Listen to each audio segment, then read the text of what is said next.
Grace, all these visits to the doctors are useless. Don't you understand that? Said Roger irritably. Will you stop whining? Instead of reproaching me all the time, you'd better suggest something concrete, replied his wife. I've told you before, but you can't hear me. I don't believe she can be cured, and this consultation won't solve anything either. Roger stood and walked out of the rooms. Grace was hurt to hear such words from her husband, who did not believe in the recovery of their little daughter Lucy. Despite the disappointing doctor's prognoses, Grace didn't lose hope. Lucy was only 5 years old, and a few months ago the child was diagnosed with a terrible brain tumour. Lucy was feeling unwell all the time, suffering from severe headaches, and she constantly vomited. Her parents took her to different clinics, but due to the complicated location of the tumour, none of the doctors wanted to perform the dangerous surgery. Grace had the last hope for one of the most advanced clinics in the capital, where they drove to for a consultation.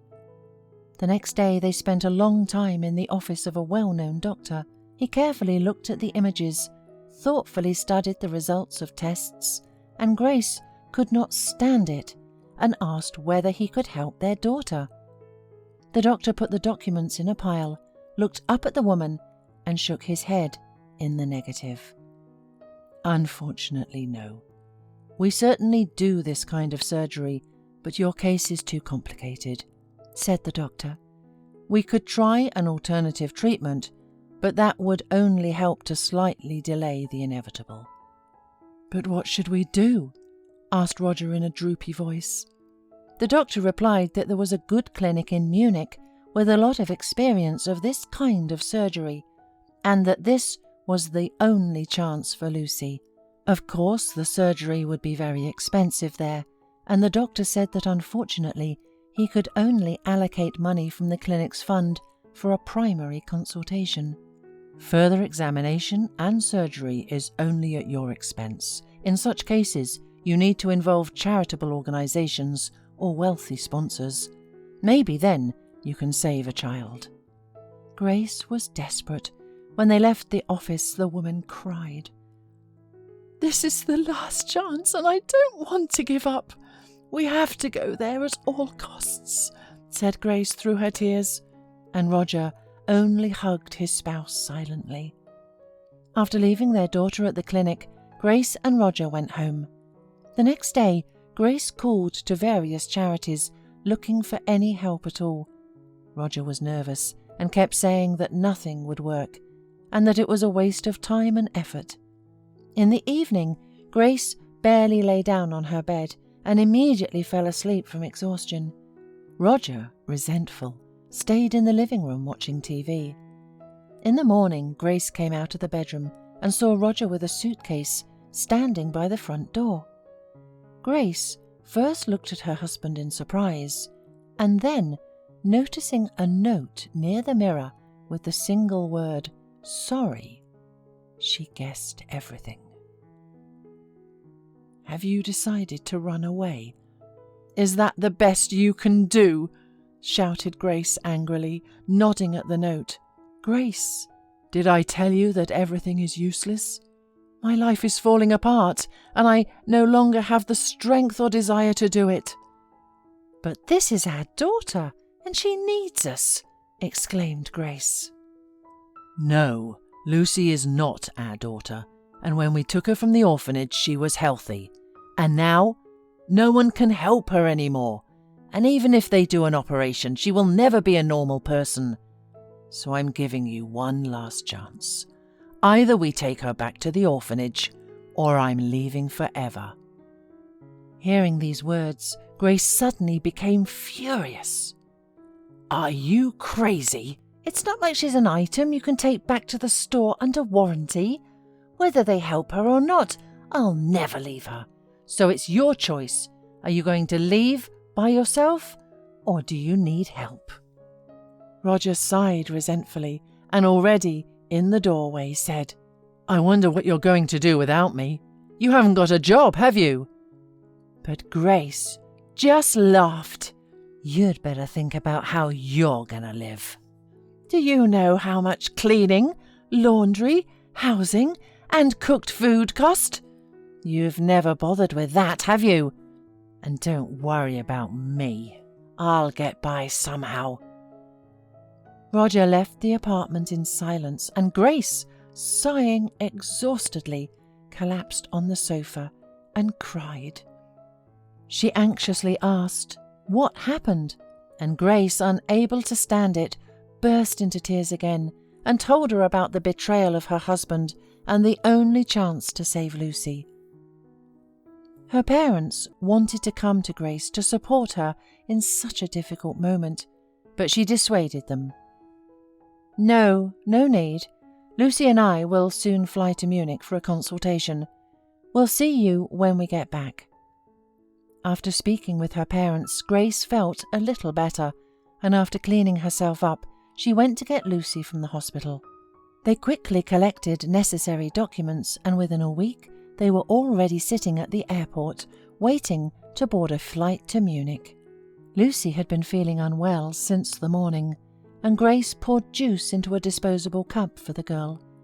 The girl took the drink and awkwardly turned around and stumbled. The cup fell out of the girl's hands, and its contents splashed in the direction of the effective lady standing nearby, leaving bright stains on her snow-white, expensive suit. Grace began to apologize frightenedly, and the woman shouted something indignantly in German. Lucy cried, and Grace was very uncomfortable. When it was time to board the plane, Grace realized that this woman was also flying with them on the same flight, and worst of all, she turned out to be their seatmate. The flight was a real challenge for Grace and the German woman. Lucy got very sick and constantly vomited. The neighbour complained to the stewardesses, who even had to make some polite remarks to Grace. As soon as the plane landed, the German was the first to jump out of her seat and hurry to the exit. Grace and Lucy were met at the airport and immediately taken to a clinic. There they were put in a room and told that the doctor could see them in a couple of hours, but in the meantime they were offered a place to rest. At the appointed time, Grace and her daughter were invited into the office, where a mature, kind-looking man who introduced himself as Dr. Becker greeted them. The next minute, the very same lady from the airport entered the office. Grace almost lost her senses from surprise, but the woman, though also surprised, only said a discreet hello. "Hello, my name is Angela. I'm Dr. Becker's lawyer. But there was a force majeure today, and 2 of the clinic's interpreters got sick, so Dr. Becker asked me to be the interpreter. Let's get started." First, the doctor asked how long ago the first signs of the disease appeared, and Grace described everything in detail, talking about the headaches, constant nausea, loss of coordination, and much more. With each word, Angela's face became softer and more sympathetic in her eyes. Then the conversation turned to Grace's husband. The doctor wondered about his attitude toward the necessary surgery, and the woman informed the doctor that she was the only one responsible for Lucy, since her husband had left them. "Grace, the doctor asks if you have any relatives in your family with a similar condition." "You see, Lucy is not my biological daughter. We took the girl from an orphanage when she was not even 6 months old." Angela, who was already struggling to hold back tears, heard the last phrase, apologized and left the office for a while, and when she returned, it was clear that she had been crying. The doctor, however, was calm. He scheduled the necessary tests and advised everyone to rest for now. In the ward, Lucy immediately fell asleep, and Grace lay down next to her and thought about Angela's unexpected reaction to her words. It was obvious that the girl's story had touched this woman deeply. Suddenly there was a knock at the door. Angela came in and asked Grace in a whisper to go into the hall and talk. "Grace, forgive me for my behaviour at the airport and especially on the plane. I don't know what came over me.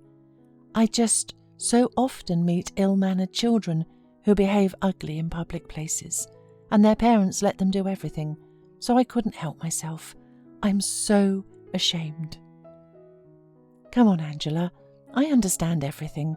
Lucy's behaviour often seems strange to people who don't know her illness, and I'm sorry we spoiled your beautiful costume." "Don't worry. The dry cleaner will fix everything. Dr. Becker said the tests tomorrow would take time until lunchtime. I would like to invite you and Lucy to my house for dinner," said Angela, and looked questioningly at Grace. "I don't even know. Is that appropriate? What if Lucy wouldn't feel well? And how would your husband react to that?" "I'll pick you up and take you back. My husband Peter is German, but he treats my compatriots well and will be delighted," smiled Angela. The woman's words seemed so warm and sincere that Grace could not refuse. The next evening, Angela took them to her home. The atmosphere was friendly, and they all had a wonderful evening together. Angela translated for Peter everything Grace said, and the man also felt sympathy for the little girl. Towards the end of the evening, Grace was going back to the hospital, but Angela and Peter suggested they spend the night at their house. Grace refused at first, but after thinking hard, she agreed. "Hooray, Mummy, I love you so much," rejoiced Lucy, and asked Angela's permission to play with the beautiful doll that stood on the shelf by the fireplace. Grace looked sternly at her daughter, but Angela said with a smile, "Grace, it's all right. Of course, take it, dear." The evening was drawing to a close. Lucy, who had been feeling surprisingly well all day, quickly fell asleep, and Peter, after excusing himself, also went to his bedroom. Grace and Angela were left alone in the kitchen. "Grace, tell me, why did you and your husband decide to take a child from the orphanage?" "I couldn't get pregnant for a long time," Grace answered sadly. "But there are so many treatments now. Have you tried anything?" "No, my husband was against it and thought it was all just a waste of money. He thought I was infertile, so somehow I went along with it and didn't argue." Then the conversation turned to surgery. Angela tried her best to reassure Grace, because Dr. Becker was sure that the tumour was benign, and after its removal, the girl would be healthy. "Yes, this is my dream, but there are so many obstacles in the way," Grace said sadly. "Money?" guessed Angela at once. Grace said that she had only paid for the flight and the primary consultation, and had not yet been able to raise the money for the rest. Angela promised to do something about it. She had many friends and clients who she was sure would want to help. "Thank you, Angela. Only we're not talking about 1,000. If we lived in a big city, I would sell the apartment right away. But we live in a small town. Prices for housing are low. My parents are also willing to do whatever it takes, but it's a drop in the ocean." "Everything will be fine. You'll see," said Angela, and wiped tears from her eyes. Lucy and Grace stayed in the hospital for a few more days. When all examinations were completed, the doctor rejoiced the girl's mother and informed her that the tumour was benign, and the most important thing now was not to delay the surgery. In the evening, Angela saw them off at the airport. They said goodbye to Grace as close friends, and Angela left Lucy the doll that the girl liked so much. Lucy kissed Angela gently on the cheek and said, "You're kind. I'll miss you." Angela could barely contain herself from bursting into tears and stood looking after them until they disappeared through the terminal doors. At home, all Grace could think about was how to raise the money for her daughter's surgery and rehabilitation. Some money began to come into the account, but the sums were small. Time passed, but the situation did not change much. Grace was about to give up, but suddenly the phone rang. It was Angela. "Grace, I have good news. Lucy's operation has been paid for." "Paid for? But by whom?" asked Grace confusedly. "I don't know. The sender wished to remain anonymous. I contacted many businessmen I know. Maybe someone decided to help. Does it really matter? The main thing is that Lucy will have an operation." Grace could still not believe that this was possible. She questioned Angela several times and then, when there were no doubts left, burst into tears of happiness. Later, after she calmed down a little, she told her parents the good news, booked the tickets, and then she remembered that she, again, needed Roger's permission for Lucy to go abroad. She immediately called him. "Are you going to Germany again? You've been doing that a lot. Do you have a rich sponsor?" asked Roger defiantly. "What do you care? Just give your approval, that's all."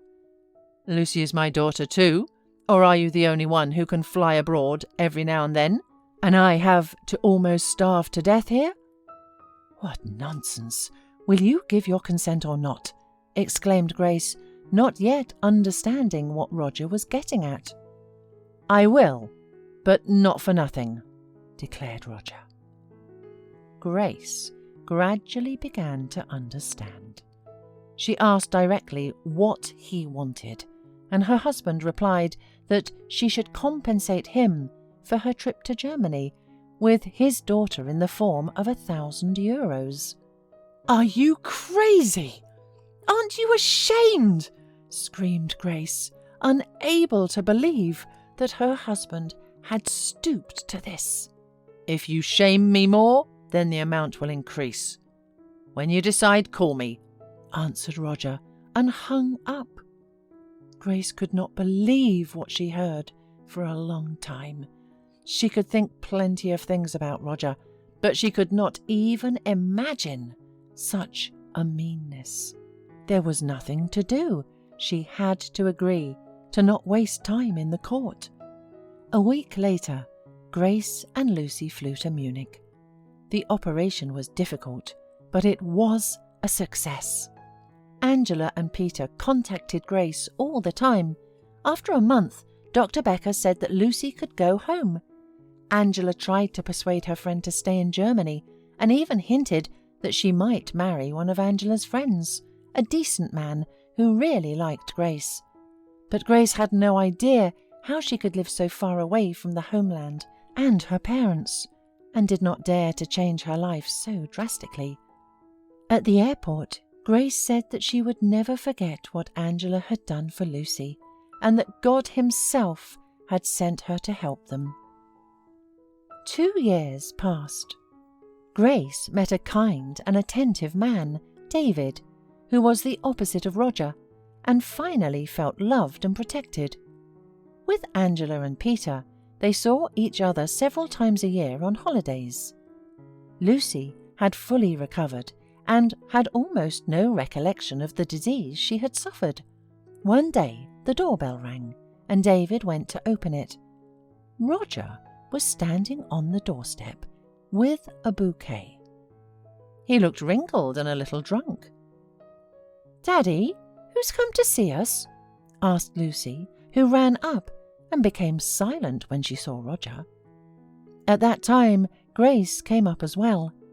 Roger looked at the perfectly healthy girl, moved his gaze to Grace's visibly rounded belly, then to David, and, realizing he was not welcome, muttered, "I'm the courier. Here, this is for you."